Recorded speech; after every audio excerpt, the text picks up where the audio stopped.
एक छोटे से गांव में एक प्यारा सा परिवार रहता था। पापा रमेश, मम्मी सीता और उनकी इकलौती बेटी गुड़िया। गुड़िया घर की जान थी। उसकी हंसी से जैसे पूरा घर खिल उठता था। गुड़िया पढ़ाई में बहुत तेज थी और हमेशा अपने मम्मी पापा का नाम रोशन करना चाहती थी। एक दिन स्कूल से लौटते वक्त गुड़िया अचानक सड़क पर गिर पड़ी। आसपास के लोग उसे तुरंत घर लेकर आए। गुड़िया, क्या हुआ बेटा? आंखें खोलो। कुछ नहीं होगा मेरी बच्ची को, मैं अभी डॉक्टर के पास ले जाता हूँ। डॉक्टर ने जांच के बाद गंभीर चेहरा बनाकर कहा, आपकी बेटी को एक गंभीर बीमारी है, इलाज लंबा और महंगा होगा। ये सुनते ही जैसे रमेश और सीता के पैरों तले जमीन खिसक गई। रमेश एक साधारण मजदूर था। इतनी बड़ी रकम का इंतजाम करना उसके लिए नामुमकिन जैसा था। उस रात घर में सन्नाटा छाया हुआ था। अब हम क्या करेंगे रमेश? हमारी गुड़िया। मैं अपनी जान भी दे दूंगा, लेकिन अपनी बेटी को कुछ नहीं होने दूंगा। अगले दिन से रमेश ने दिन रात मेहनत करनी शुरू कर दी। वो दिन में मजदूरी करता और रात में भी छोटे मोटे काम करता।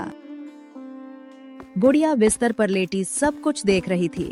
पापा, आप इतना काम मत करो, मुझे कुछ नहीं होगा। तू बस जल्दी ठीक हो जा बेटा, बाकी सब मैं संभाल लूंगा। लेकिन हालत बिगड़ती जा रही थी। पैसे भी कम पड़ रहे थे। एक दिन गुड़िया ने चुपके से अपनी छोटी सी गुल्लक उठाई और मम्मी के पास गई। मम्मी, ये मेरे सारे पैसे हैं, आप इसे डॉक्टर अंकल को दे दो, मैं ठीक हो जाऊंगी ना। सीता की आंखों से आंसू बह निकले।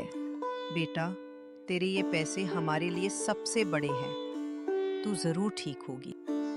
उसी दिन अचानक गांव के स्कूल के टीचर और कुछ लोग उनके घर आए।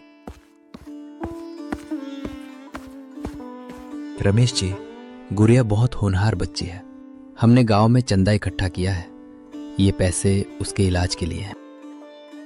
रमेश के हाथ कांपने लगे। मैं आपका ये एहसान कैसे चुकाऊंगा?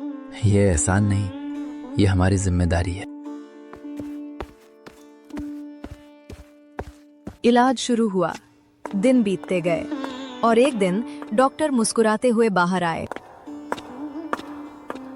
बधाई हो, आपकी बेटी अब खतरे से बाहर है। ये सुनते ही रमेश और सीता की आंखों में खुशी के आंसू आ गए। सच में डॉक्टर साहब? हाँ, ये किसी चमत्कार से कम नहीं है। एक दिन उसने अपने पापा का हाथ पकड़कर कहा, पापा, ये चमत्कार कैसे हुआ? बेटा, जब इंसान हार नहीं मानता और सब साथ देते हैं तो चमत्कार खुद हो जाता है। गुड़िया मुस्कुरा दी। गुड़िया अब पहले से काफी ठीक हो चुकी थी। घर में फिर से खुशियां लौट आई थीं, लेकिन इस बार सब कुछ बदल चुका था। रमेश और सीता अब हर छोटी चीज की कदर करने लगे थे। एक सुबह गुड़िया खिड़की के पास बैठी सूरज को देख रही थी। मम्मी, लगता है जैसे मुझे नई जिंदगी मिली है। हाँ बेटा, ये भगवान का सबसे बड़ा आशीर्वाद है। तभी रमेश अंदर आते हैं। और ये सिर्फ भगवान का ही नहीं, तुम्हारी हिम्मत का भी चमत्कार है। गुड़िया अब पहले से ज्यादा समझदार हो गई थी। उसने तय किया कि वो बड़ी होकर डॉक्टर बनेगी, ताकि दूसरों की भी। कुछ महीनों बाद गुड़िया स्कूल जाने लगी, लेकिन अब वो सिर्फ पढ़ाई ही नहीं करती थी, बल्कि अपने जैसे जरूरतमंद बच्चों की मदद भी करने लगी। एक दिन उसने अपने पापा से कहा, पापा, क्या मैं अपनी पुरानी किताबें और खिलौने उन बच्चों को दे सकती हूँ जिनके पास कुछ नहीं है? बिल्कुल बेटा, यही तो असली खुशी है। धीरे धीरे गुड़िया पूरे गांव में एक मिसाल बन गई, लेकिन जिंदगी हमेशा एक जैसी नहीं रहती। एक दिन अचानक रमेश काम करते हुए गिर पड़े।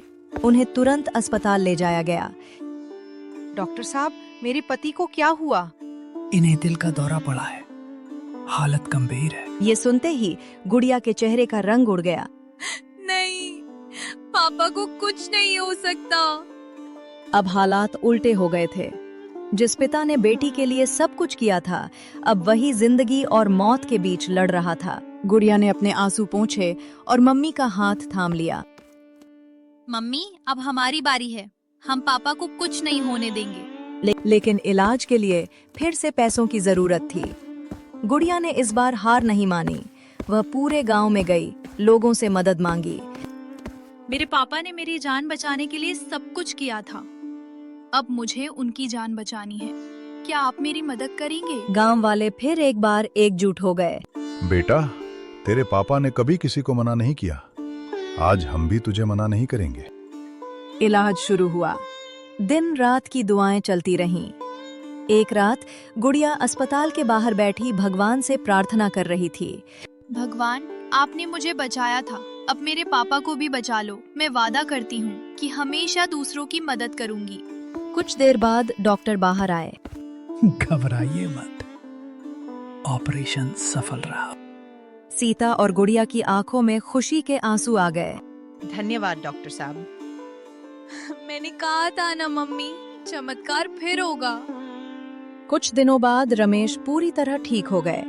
घर लौटते समय रमेश ने गुड़िया को गले लगा लिया। आज तूने साबित कर दिया कि तू सिर्फ मेरी बेटी नहीं, मेरी ताकत है। और आप मेरी दुनिया हो पापा। तीनों एक दूसरे को देखकर मुस्कुराने लगे। समय धीरे धीरे आगे बढ़ रहा था, लेकिन गुड़िया और उसके परिवार की सोच अब पहले जैसी नहीं रही थी। अब उनका हर दिन किसी न किसी की मदद करने के इरादे से शुरू होता था। गांव में लोग उन्हें सिर्फ एक परिवार नहीं, बल्कि उम्मीद की किरण मानने लगे थे।